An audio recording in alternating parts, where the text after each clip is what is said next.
அது நீண்ட நாளாக முயற்சி பண்ணிகிட்டே இருந்தாங்க. உளவுத்துறையை வச்சு அதை தேடிட்டே இருந்தாங்க. பல முறை அவரை ட்ரை பண்ணிட்டாங்க. இன்றைக்கி நேற்று இல்லை, கிட்டத்தட்ட 36 வருஷமாக. மரணத்துக்கு எத்தனை லட்சம் பெண்கள் வந்தாங்க, அவங்கள காட்ட சொல்லுங்கள். ஏதாவது எதிர்ப்பு இவ்வளோ லட்சம் பேர் வராங்க. அது திட்டுனாங்க. அது அமெரிக்காவுடைய கைக்கூலிங்க.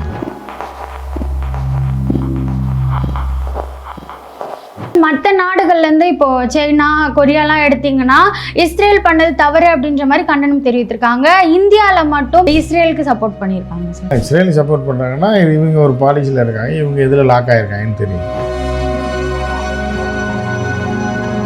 எல்லா நாடுமே பொருளாதார ரீதியாக ரொம்ப அடிப்படை, எல்லாமே அடிப்படை தான் செய்யும். ஏன்னா அடிப்படையே பெட்ரோல் டீசல் தான். என்ன எதுவுமே இயங்காது. டிரான்ஸ்போர்ட் இல்லைன்னா எதுவுமே இல்லை. அப்படி இருக்கும்போது எல்லா விலைவாசியும் ஏறி.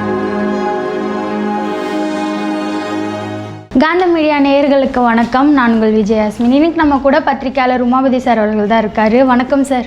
வணக்கம்மா. எப்படி சார் இருக்கீங்க? நல்லா இருக்கேன் சார். ஈரானோட உச்ச தலைவரான கமேனி கொல்லப்பட்டிருக்காரு. அவ்வளோ பாதுகாப்பு இருந்தும் ஒரு அதிபரையே கொண்டு இருக்காங்க அப்படின்னா இது எப்படி நடந்துச்சு அப்படின்றது தான் ஒரு புதிராகவே இருக்கு. இந்த விஷயம் எப்படி நடந்திருக்கும் சார்? இல்லை, அது ரொம்ப நாள் பிளான்மா. இதெல்லாம் வந்து இன்டர்நேஷ்னல் பாலிடிக்ஸில் வந்து ஈரானை வந்து காலி பண்ணுன்றது ரொம்ப நீண்ட கால பிளான். அமெரிக்கா இஸ்ரேலோட பிளான் இது.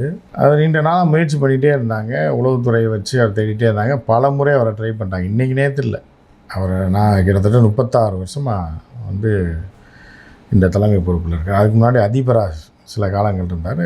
இப்போ உச்சபட்ச தலைவராக 36 வருஷத்துக்கு கடந்துச்சு.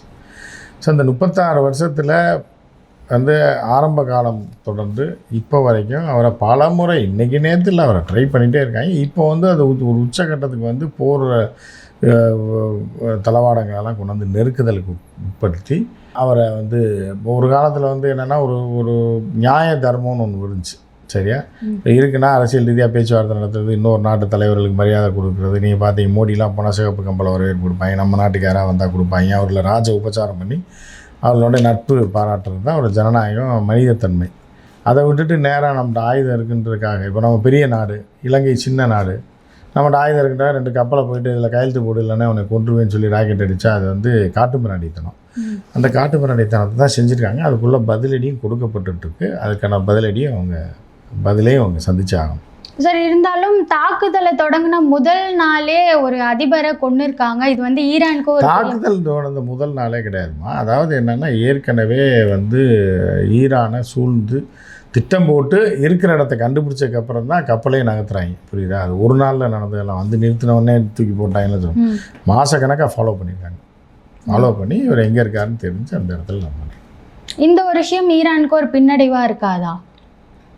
போர்னால எல்லாருக்குமே பின்னடைவாக தான் இருக்கும். போர்னால பின்னடைவாக தான் இருக்கும். அவங்க அதை சமாளிப்பாங்க.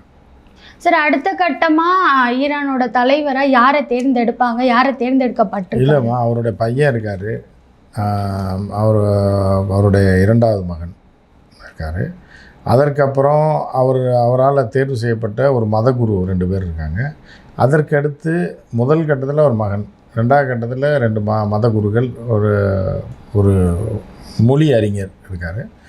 4வதாக அவரோட பேரன், 5வதாகவும் அவரோட பேரன், 2 பேரன் இருக்காங்க. இந்த ஆர்டர் படி ஒவ்வொருத்தராக வருவாங்க. ஸோ இப்போ அவர் மகன் தான் வந்து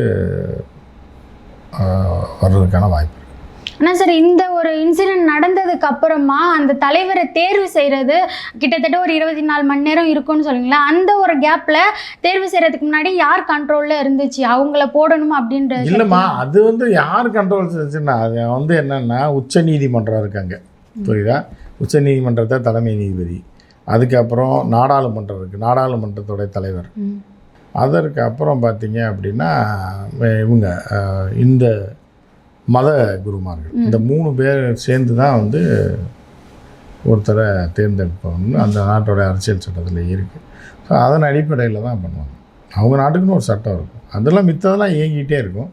இப்போ ஒரு தளபதி செத்துட்டாருன்னா அடுத்த தளபதி சார்ஜ் எடுத்துருவார், அடுத்த செகண்டே அவர் டேக் ஓவர் பண்ணிடுவார். ஸோ அப்படி தான் அந்த ஆர்டரில் தான் இருக்கும், அந்த ப்ரோட்டோக்காலில் தான் போகும். சார், இப்போ கமேனி இருந்ததுக்கு அப்புறமா ஈரான் மக்கள் வந்து சில பேர் ஆதரிக்கவும் செய்கிறாங்க, சில பேர் வந்து எதிர்க்கவும் செய்கிறாங்க. அப்போ அங்கே இருக்கிற மக்கள்லாம் வந்து ஒரு மாற்று அரசியலை எதிர்பார்க்குறாங்களா? அங்கே உள்ள மக்கள்லாம் எதிர்பார்க்கல. ஒரு குறிப்பிட்ட ஒரு ரொம்ப மைனாரிட்டி கும்பல் தான் அந்த மாதிரி பண்ணுது. அவர்கள்லாம் அமெரிக்க அடிமைகள்.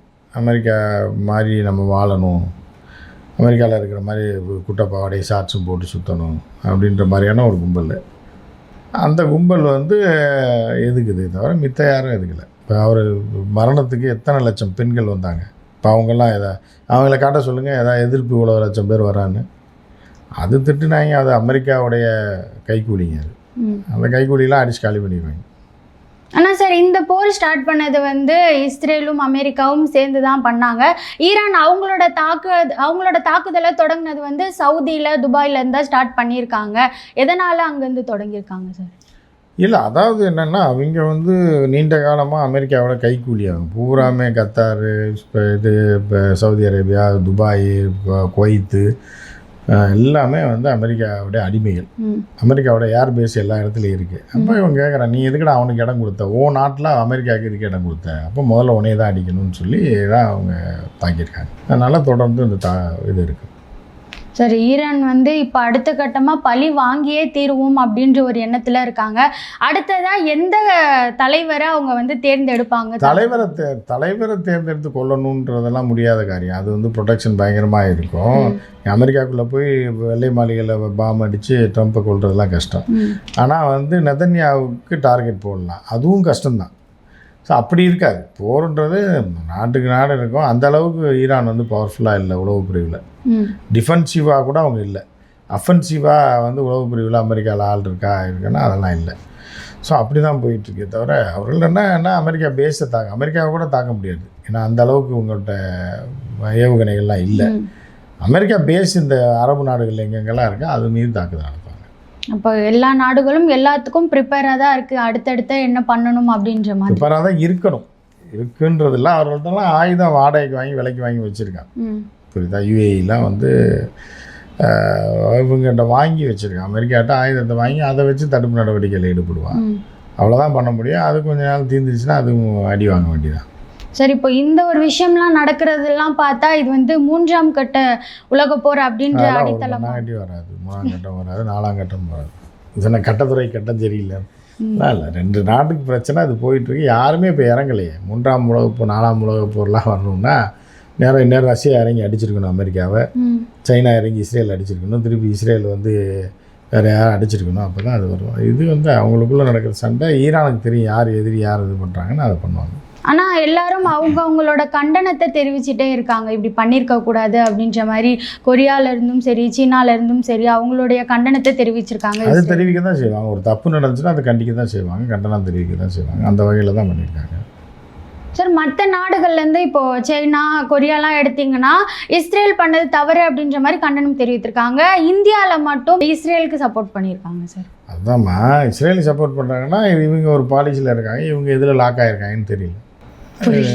எங்கே எதையா லாக் ஆகிருப்பாங்க, லாக் ஆனதுனால சப்போர்ட் பண்ணுவாங்க. ஏதாச்சும் இப்போது ரீசெண்டாக வந்து எப்ஸ்டைன்ஸ் ஃபைல்ஸ் மாதிரி ஏதாச்சும் ஒரு அது இல்லையா மாட்டிருக்கலாம், அதனால சப்போர்ட் பண்ணுறாங்க.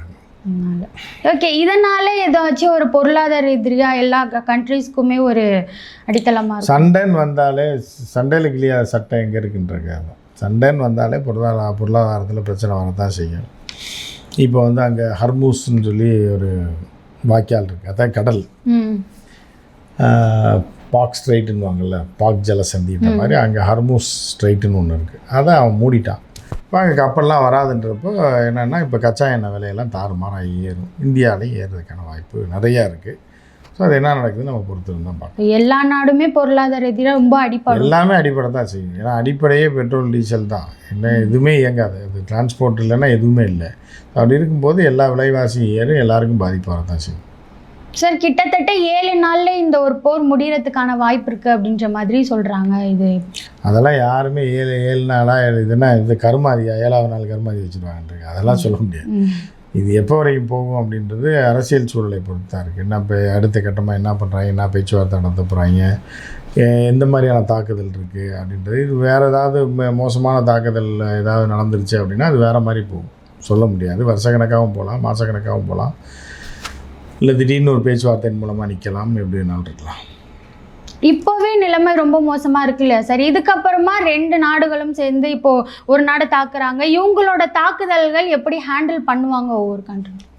அது அவங்கவுங்க கண்ட்ரி தான் முடிவு பண்ணணும். அவங்கவுங்க எப்படி ஹேண்டில் பண்ணுவாங்கன்னா அந்தந்த நாட்டோட இராணுவ தளபதிகள் நம்மனா மோடிஜியா உட்காந்து எப்படி தாக்குதல் நடத்துறதுன்னு பிளான் போட்டு கொடுக்குறது. மோடிஜினா எல்லாமே தெரியும், எப்படி சண்டை போடணும், எந்த ஆயுதத்தை பயன்படுத்தணும், யாரை தாக்கணும், இந்த ஏவுகணை எப்படி கிளப்பி அதை கொண்டு போய் அங்கே அடிக்கிறது, எந்த விமானத்தை எப்படி ஓட்டணும்னா அவருக்கு தெரியும். ஏன்னா கடந்த போர்லெல்லாம் இராணுவ தளபதியில் உட்காந்து அட்வைஸ் பண்ணார். அவங்கள மாதிரி ஆட்களுக்கு தெரியும், நமக்கெல்லாம். சார் ஆனால் இப்போ அவர் 2 நாளுக்கு முன்னாடி போயிட்டு வந்ததுனால தான் இந்த போரே ஸ்டார்ட் பண்ணதுலாம் சொல்லிட்டு இருக்காங்க. ஆளாளுக்கு ஒவ்வொன்றும் சொல்லத்தாமா செய்வாங்க. இவரெல்லாம் அவர் கணக்கில் எடுக்க மாட்டாங்க. இவரை கூப்பிட்டு ஏதோ இது பண்ணி அனுப்பியிருக்காங்க, பேசி அனுப்பியிருக்காங்க. சில பேர் மிரட்டல்னு வாங்க, சில பேர் அடி பண்ணிச்சிட்டாரு, எப்ஸ்டீன் ஃபைலில் இருக்காருன்னு வாங்க, சில பேர் வந்து பல குற்றச்சாட்டுகள் மோடி மேலே சொல்லுவாங்க. பட் அதெல்லாம் வந்து ஒரு எப்படின்றது மக்கள் தான் முடிவு பண்ணணும், நம்ம சொல்ல முடியாது. சமுதாயம் சார்ந்து நிறைய விஷயங்களை பகிர்ந்ததுக்கு நன்றி. கண்டிப்பாக.